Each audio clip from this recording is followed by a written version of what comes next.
Make your way there. Around 850 BCE, a man was plowing in a field. When God's prophet of the time, Elijah, walked by, he placed his cloak on this farmer. That's in 1 Kings 19:19. And in this way, Elijah became the servant of Elijah and became his successor. Elisha served as God's prophets for about 50 years, mostly in the northern kingdom of Israel, starting during the end of the reign of King Ahab, the famous evil king, and continuing until the reign of King Joash. After Elijah was taken up to heaven in a whirlwind, in a chariot of fire, Elisha carried on the same type of prophetic ministry in Israel, serving the schools of the prophets, helping the needy, performing miracles, giving advice to the king, and acting as God's spokesperson. If you put that diagram up, Aaron. Here we have a picture of the area at the time. In blue, you have something that is labeled the Kingdom of Israel, and the star just below that with the word Samaria indicates the capital at the time. And up to the right, the northeast, it says Kingdom of Aram, Damascus. Aaron is pointing to it there. And at the very top, there's a star next to Damascus. That's the capital there. Aram is what is in modern-day Syria. And at times, the Bible will refer to Aram as Syria and vice versa. And at times, the kingdom of Israel will be referred to as Samaria because that's the capital. So don't be confused in the text. Those are the two areas that we're talking about in chapter 5, the blue area and the green area. So as it is recorded in 2 Kings 5, Elisha the prophet becomes entangled in monarchical politics that involve the king of Israel and the king of Syria, or king of Aram. So as we read this story about a guy named Naaman, I would like you to pay particular attention to the servants in the story. They're kind of the overlooked understudies. Now, both Elisha and Naaman are going to be included in that group because they're servants as well, but there are others that I think have something that we can learn from. So verse 1 of chapter 5. Now Naaman was commander of the army of the king of Aram. He was a great man in the sight of his master and highly regarded, because through him the Lord had given victory to Aram. He was a valiant soldier, but he had leprosy. Do you have a picture of the guy? Important person, right hand to the king, successful in his military endeavors against Aram or Syria's enemies, and there were many. A valiant soldier, highly regarded, but he had leprosy. And that's a skin disease. It's degenerative. Once you have it, you never get over it.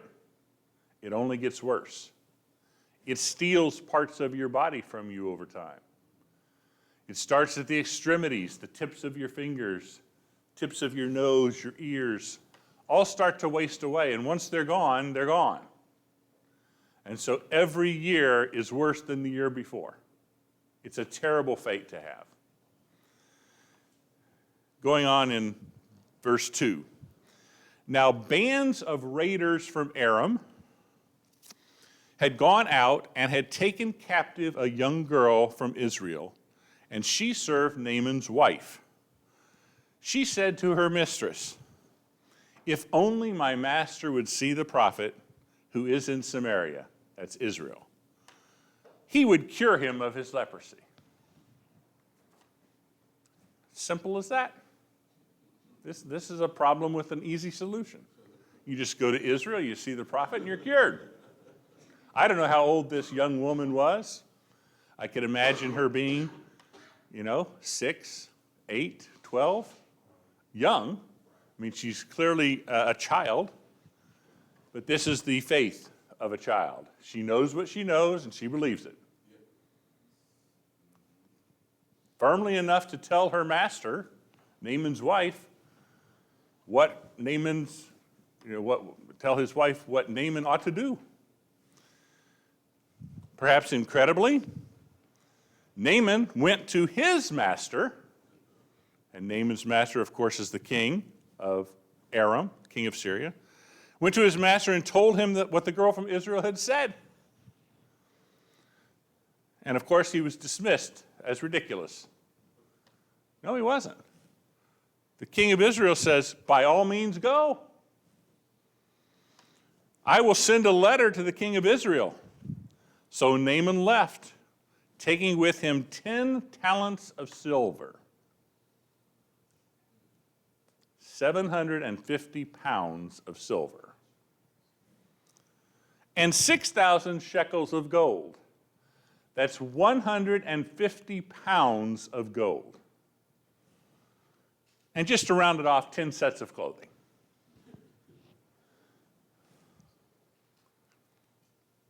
The letter that he took to the king of Israel read, with this letter I am sending my servant Naaman to you so that you may cure him of his leprosy. I think we lost a little something in the translation there from the little slave girl to Naaman's wife to Naaman to the king of Syria to the king of Israel. And you see from the king of Israel's reaction in verse 7, he says, as soon as the king of Israel read the letter, he tore his robes and said, am I God? Can I kill and bring back to life? Why does this fellow, the king of Syria, send someone to me to be cured of his leprosy? See how he is trying to pick a quarrel with me. When Elisha, the man of God, heard that the king of Israel had torn his robes, he sent him this message. Why have you torn your robes? Have the man come to me, and he will know that there is a prophet in Israel. I think there's a subtle dig here, right? Maybe not so subtle. What he's saying to the king is, you should know better. But I'll make it clear to this foreigner that God has a prophet in Israel, even if you don't think of me when you really should. Because as soon as the king heard that this was the problem, why didn't Elisha come immediately to mind? The little slave girl who was captive now in Syria knew to take the man with leprosy to the prophet. So verse 9, so Naaman went with his horses and chariots and 900 pounds of silver and gold and stopped at the door of Elisha's house. Elisha sent a messenger to him.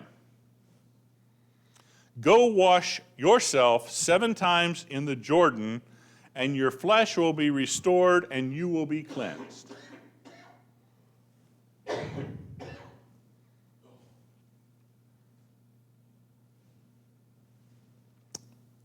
Verse 11, but Naaman went away angry and said, I thought that he would surely come out to me and stand and call on the name of the Lord his God and wave his hand over the spot and cure me of my leprosy.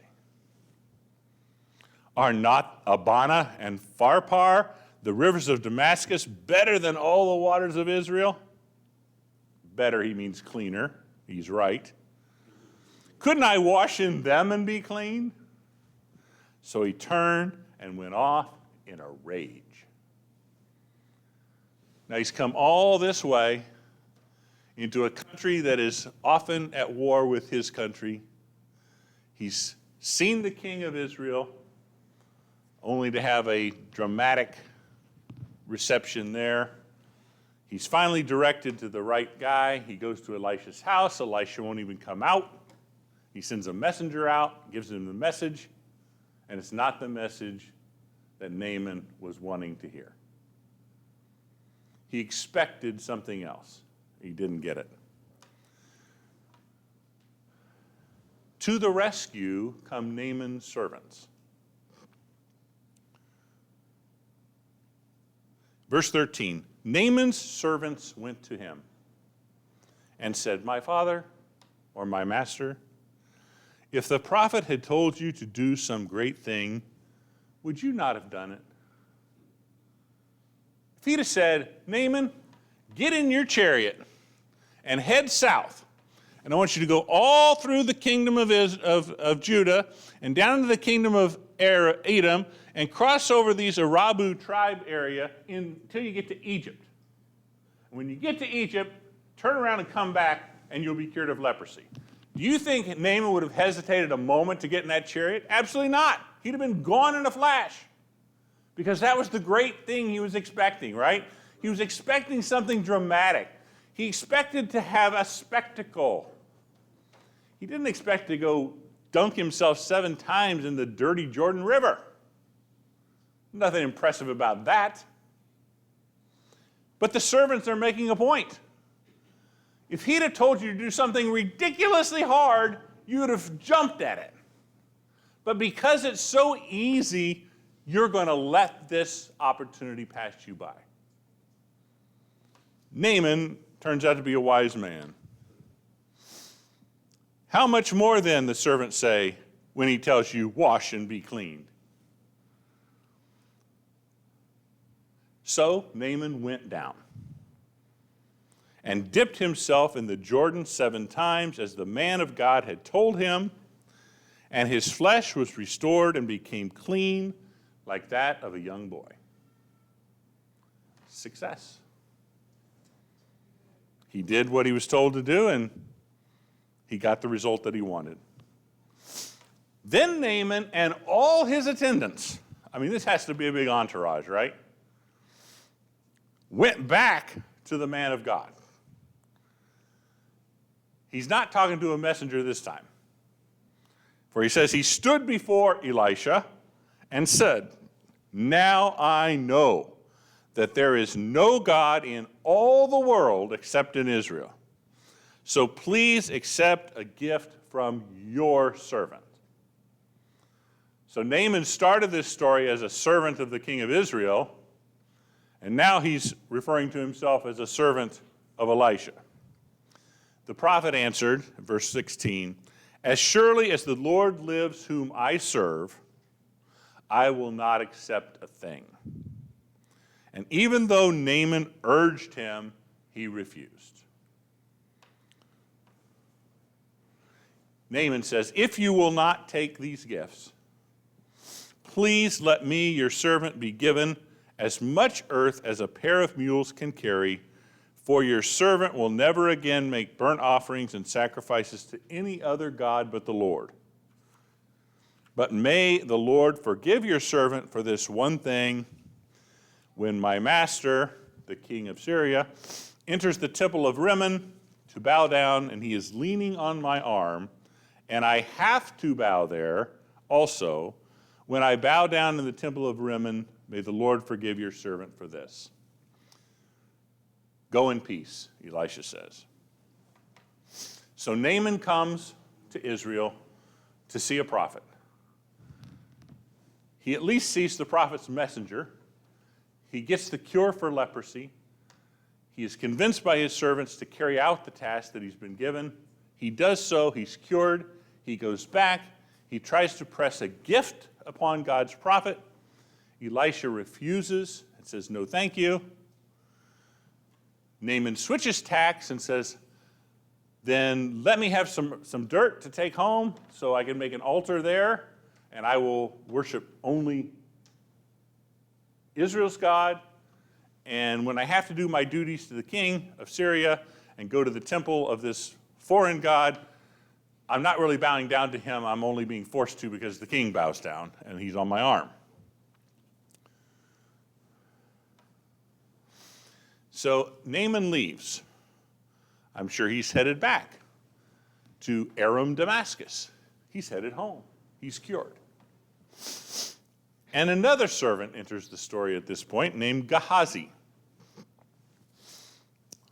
So after Naaman had traveled some distance, Gehazi, the servant of Elisha, the man of God, said to himself, when you talk to yourself, it's not always positive, okay? Just saying. My master was too easy on Naaman, this foreigner, this Aramaean, this enemy of the people of Israel, by not accepting from him what he brought.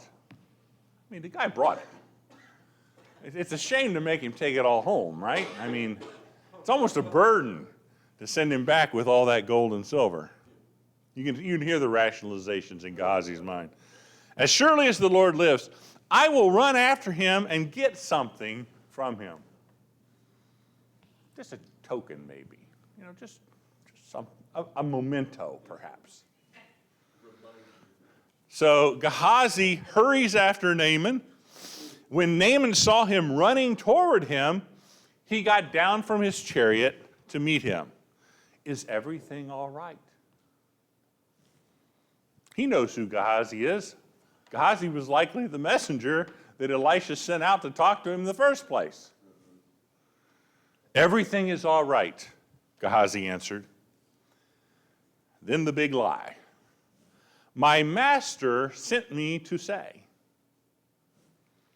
2 young men from the company of the prophets have just come to me from the hill country of Ephraim. Please give them a talent of silver and 2 sets of clothing. Elisha's not asking for anything for himself. He made it clear he didn't want anything. But these 2 guys, these prophets from Ephraim, they don't have anything. They're young men. Could you help them out? By all means, Nathan says, take 2 talents. Not just, there's 2 of them, right? Not just 1 talent, take 2 talents. He urged Gehazi to accept them, and then tied up the 2 talents of silver in 2 bags with 2 sets of clothing. He gave them to 2 of his servants. Why? Because they're so heavy. Gehazi can't carry 150 pounds of silver back himself. So 2 servants go back. They carried them ahead of Gehazi. When Gehazi came to the hill, that's home, he took the things from the servants and put them away in the house. He hid them, right? I mean, that's what we're to get here. And sent them in away, and they left. Whew. Mission accomplished. I went, I got a little more than a memento, a little more than a token, Maybe Gehazi had plans. Maybe he really was going to help some of these young prophets as they came by and needed things. So he went in and he stood before Elisha, who asked him, where have you been, Gehazi? Now the second big lie. Your servant didn't go anywhere, Gehazi answered. But Elisha said to him, was not my spirit with you when the man got down from his chariot to meet you? Is this the time to take money or to accept clothes? Or olive groves, or vineyards, or flocks, or herds, or male and female slaves? Naaman's leprosy will cling to you and to your descendants forever. Then Gehazi went from Elisha's presence, and his skin was leprous. It had become white as snow. A lot happening in that chapter. A lot of players involved. So let's review and see if we can make some sense of what we've read. The first servant in the story is, of course, the young girl from Israel who was captured by a Syrian raiding party, and she now serves Naaman's wife. Okay?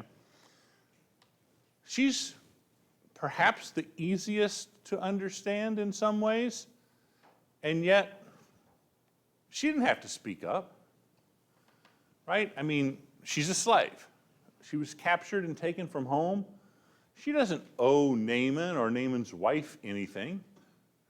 They're the enemy, right? They perhaps killed her family when they captured her. And yet, apparently, there was enough kindness in Naaman or Naaman's wife that she felt something for them. And when Naaman was presented with this life-threatening illness, for eventually the leprosy could kill him, she offers up a solution to Naaman's problem. The solution she gives is simple and it's straightforward. See the prophet and be cured, verse 3. Sometimes the solutions to life's problems are that simple. Not always, but sometimes. But sometimes we fail to accept the simple answer. What if Naaman's wife would have dismissed the girl and her story and said nothing to Naaman? I think it's possible. I mean, what does this little girl know? You know, maybe she's lying. Maybe she's trying to trick me into getting my husband to go to enemy country. You know, maybe this is payback, revenge. So maybe Naaman's wife doesn't say anything, but apparently there is some level of trust here, or at least a desperation.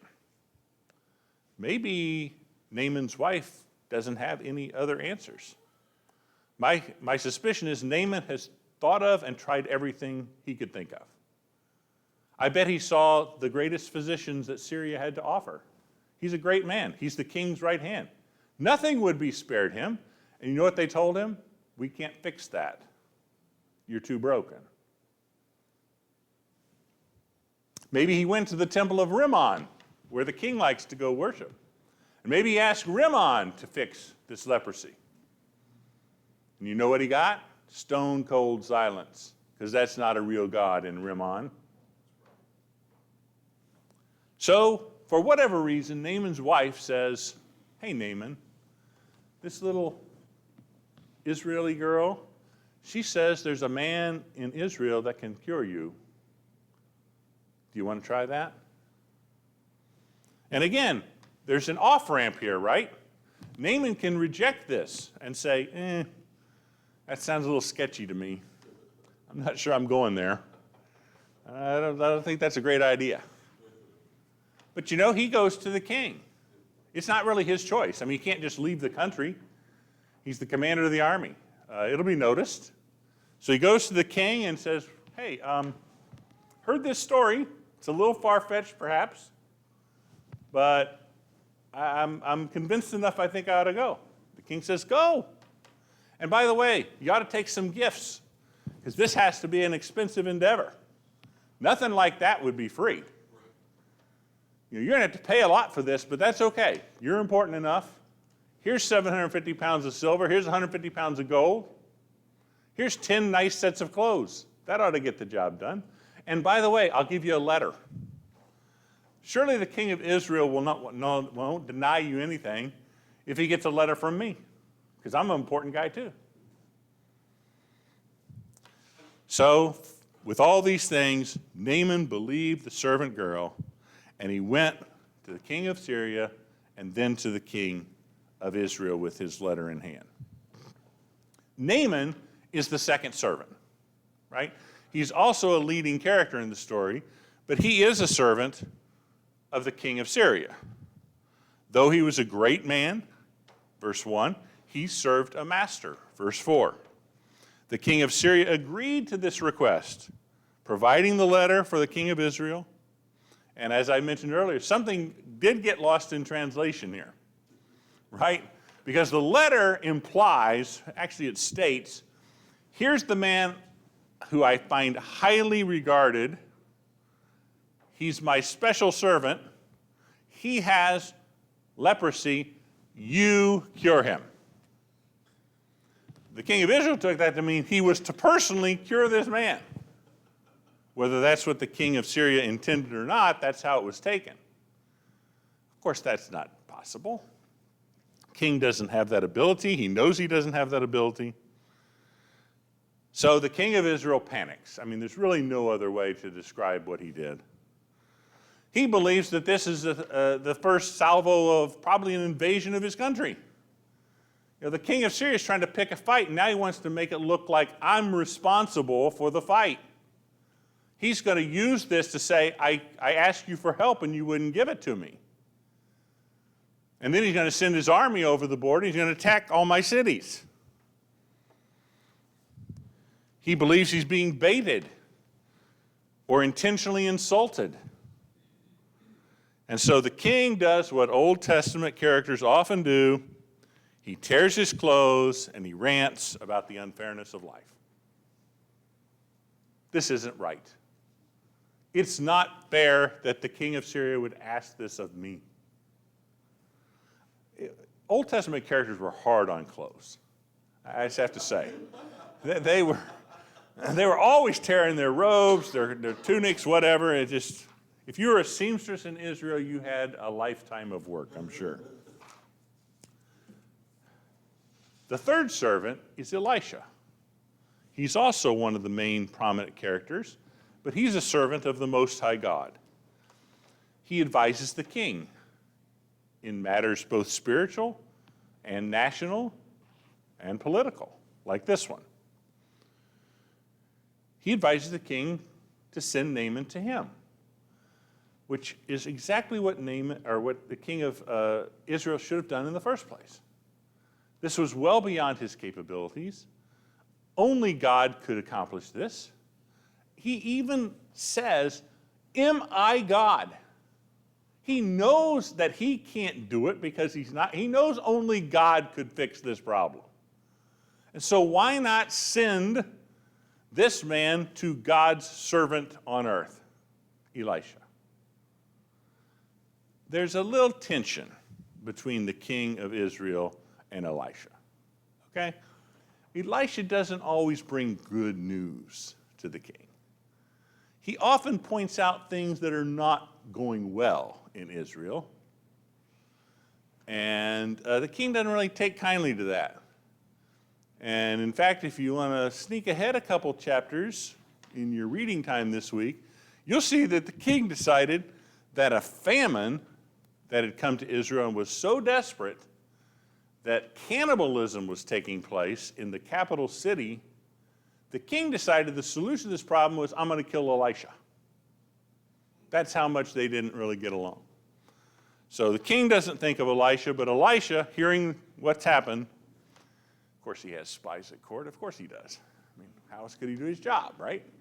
So he tells the king, send him to me. And Elisha must be a very busy man. For he sends a messenger to the king of Israel, and when Nathan's entourage arrives at his door, he sends a messenger to him too. I'm not sure what he was doing, but important God work was going on, I'm sure, that he couldn't go meet the king of Israel and he couldn't meet this foreign hero from Syria.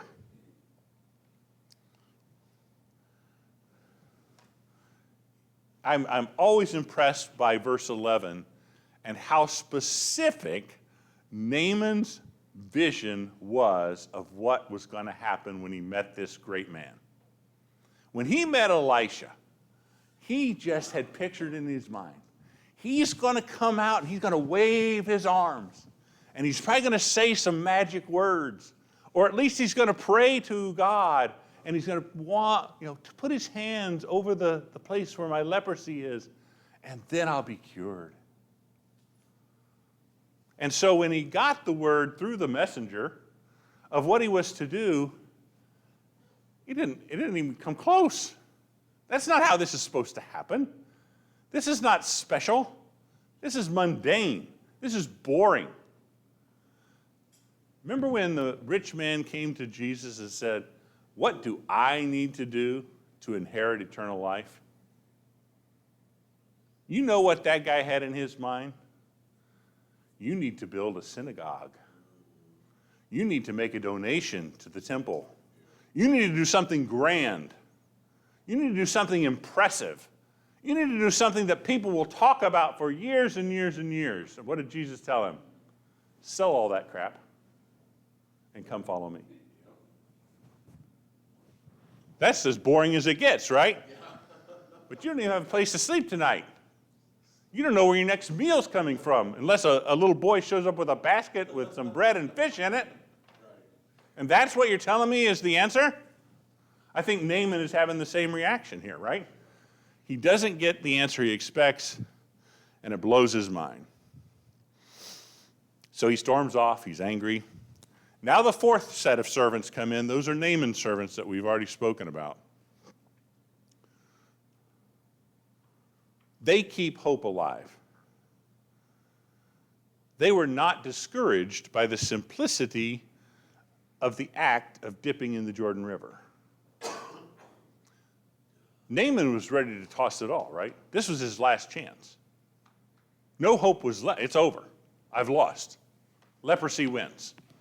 I came to Israel and I met, or at least I met the prophet's messenger, and now he doesn't have an answer for me either, at least not an answer I can hear. But the servants, they understood that humbling yourself before a greater personage is part of life. It was part of every day of their life as servants. Every day they lived for someone else. They were at someone else's beck and call. When Naaman said, load the wagons or load the mules, they did. There was no pride in them.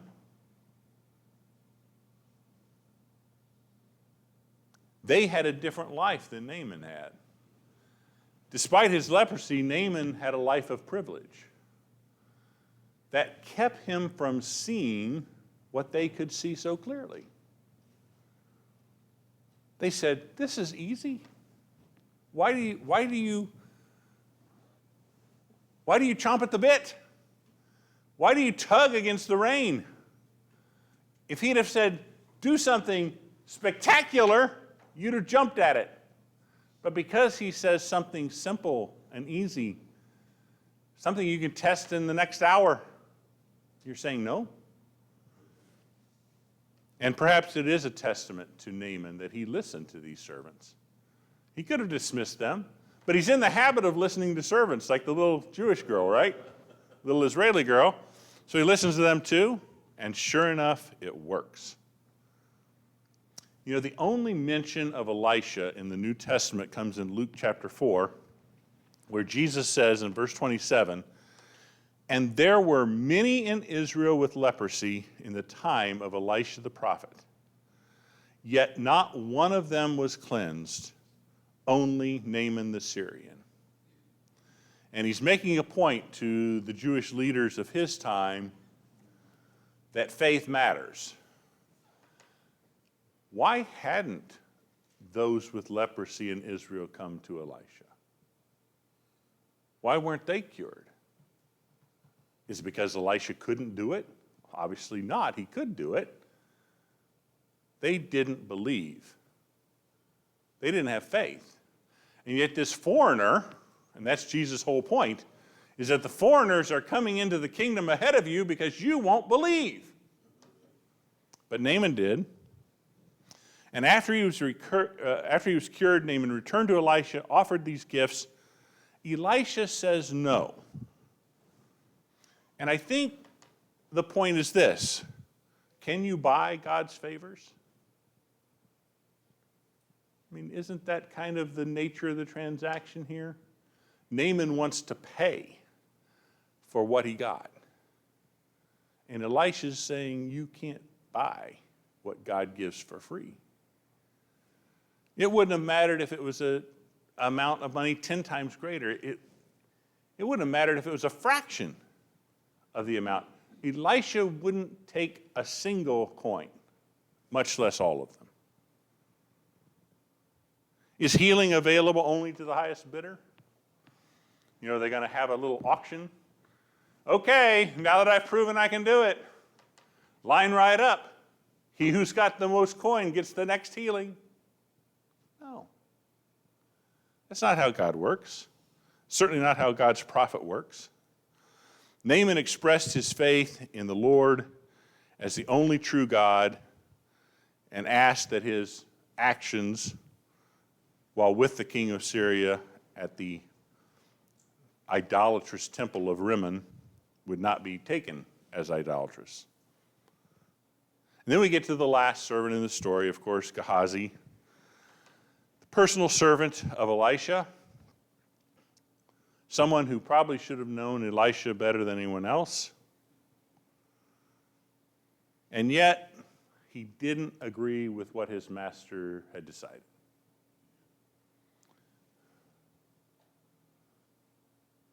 It was Elisha's call to make. And Elisha was the one in communication with God. And when Elisha said, we're not taking a nickel of that guy's money, that should have been the end of that. But Gehazi, he had hopes. Maybe just a little something. Wouldn't have to be a lot. A little something. Think of the poor and the needy.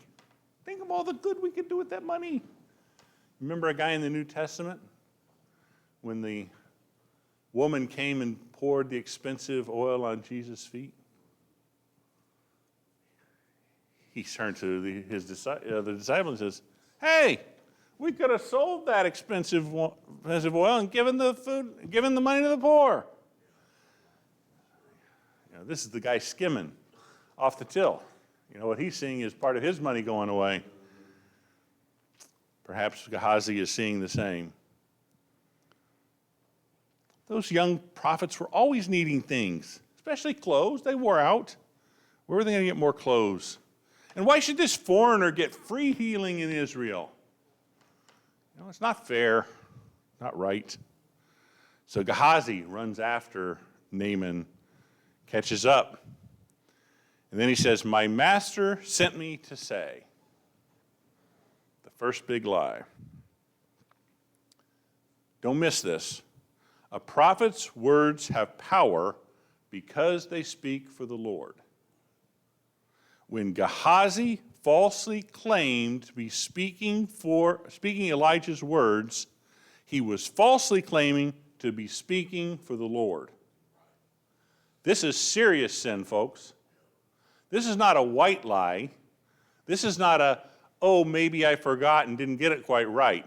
He is boldly proclaiming that the words that are coming out of his mouth originated with his master, Elisha, who speaks for the only living God.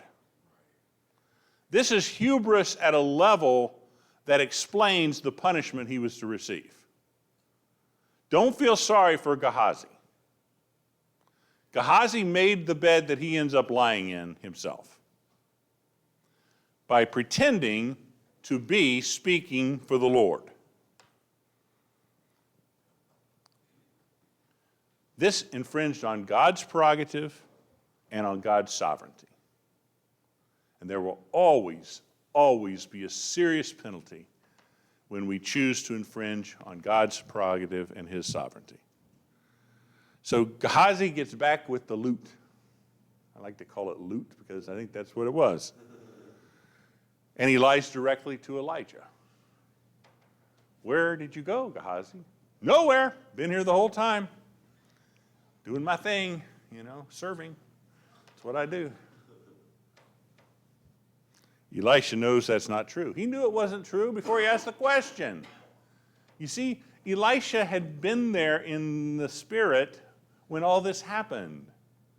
He's not asking Gehazi a question he needs an answer to. He's testing his veracity. He's testing his honesty. He's giving him one more chance to come clean. I really believe if Gehazi had said, I've done something terrible. I ran after that foreigner because I thought I knew better than you, and I got some stuff, and his servants helped me carry it back, and it's in the house, and I'm sorry. I think Gehazi could have avoided a life of leprosy for both himself and all his descendants. I really think that there's always that chance until the last moment to repent. Not Gehazi. I was here the whole time, Master, doing what I do. But, of course, Elisha knew the truth and knew that Gehazi was lying. And so a fitting punishment was bestowed upon Gehazi and his descendants. Perhaps that's the hard part here. Clearly, Gehazi deserved what he gained for himself, but having all of his descendants be diseased with leprosy seems to go a bit of a ways beyond. So let me close by asking you this. Which servant do you identify with? Can you identify with the childlike faith of the captured servant girl? She's certainly a model for us. What about Naaman's service to the king of Syria? He's a well-liked guy. He's thought highly of. Perhaps he's an example. What about Elisha's service to the Lord? He's doing things under difficult circumstances at times. The king of Israel is not always in his corner. Sometimes he doesn't even think of him when he should. What about the practical servants of Naaman who overrode his rage and convinced him to just give it a little more time, just give this a try. Don't let this chance go by without saying you did everything you could have done. Or do you relate with Gehazi, with having his own views of what is right and just, even when his master has spoken? Do we find ourselves tempted to substitute our own plans for God's plan at times? Because sometimes it just seems like a little refinement would be good. Just a token, just a memento. I don't want a lot, Lord. Very dangerous thinking for us. God can cure what ails us, whether it's leprosy or some other ache, physical, spiritual, emotional, whatever it is. But we have to believe that he can do it, or else we don't go to see the prophet. We won't do the things the prophet tells us have to be done when we do go to the prophet. So I encourage you with this text in 2 Kings 5 to think about how we can serve the Lord, how we can do for him the things that he would want us to do, how we can be a beacon to those in need by directing them into God's path, like the little girl did with Naaman. How we can be one to smooth troubled waters, like Naaman's servants. Take the strain out of a situation so that people can see clearly what needs to be done, what can be done. And let us avoid being like Gehazi, who took it upon himself to play a role that wasn't meant for him. He was not God's prophet or God's spokesperson, and he shouldn't have taken that mantle upon himself, but he did. So I leave you the story of Naaman, cured of leprosy. And I hope that there's a lesson in there that you can take with you today, that you can think about this week, that will help you in some way as you make your decisions. Thank you. If you would have a need that we can help with, we'd have you come forward as we stand and sing our invitation song.